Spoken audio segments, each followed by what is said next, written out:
बहुत बड़े योद्धा तकाशी अपने गांव वापस आ गए थे। उन्होंने बहुत खतरे देखे थे, हर चुनौती को पार कर लिया था। गांव वालों ने उनका खुलकर स्वागत किया, उन्हें हीरो कहा, उनकी बहादुरी की तारीफ की। लेकिन तकाशी विनम्र बने रहे। उन्हें पता था उनकी यात्रा अभी खत्म नहीं हुई है। उन्हें अपने गुरु की शिक्षा याद थी, सच्ची ताकत विनम्रता में होती है, उनके गुरु ने कहा था। तकाशी ने कृतज्ञता में सर झुकाया।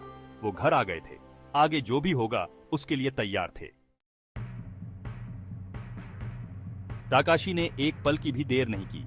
उन्हें अपना कर्तव्य पता था, उन्हें बेगुनाहों की रक्षा करनी थी। उन्होंने अपने सबसे भरोसेमंद साथियों को इकट्ठा किया। वो कुशल योद्धा थे, तकाशी के प्रति वफादार थे। सब मिलकर डाकुओं का सामना करने निकल पड़े। तकाशी रणनीति बनाने में माहिर थे। उन्होंने डाकुओं की हरकतों पर नजर रखी, उनके तरीकों को समझा, सोच समझकर हमले की योजना बनाई। वो अपने आदमियों की जान बेवजह खतरे में नहीं डालना चाहते थे। सब्र की जरूरत थी।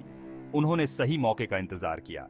डाकू लूट के माल का जश्न मना रहे थे, नशे में धुत थे और बेखबर थे।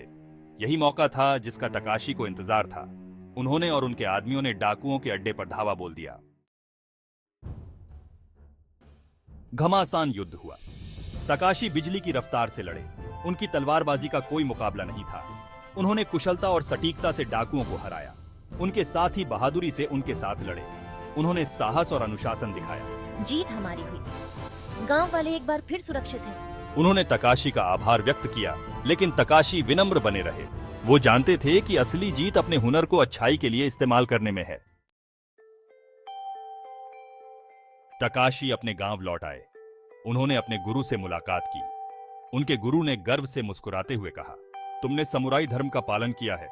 तुमने सम्मान, साहस और करुणा दिखाई है। तकाशी की यात्रा अब भी खत्म नहीं हुई थी। वो जानते थे कि नई चुनौतियां आएंगी। वो उन सबका सामना उसी दृढ़ता से करेंगे। वो एक समुराई थे, वो बेगुनाहों के रक्षक थे, वो तकाशी थे और उनकी यात्रा जारी थी।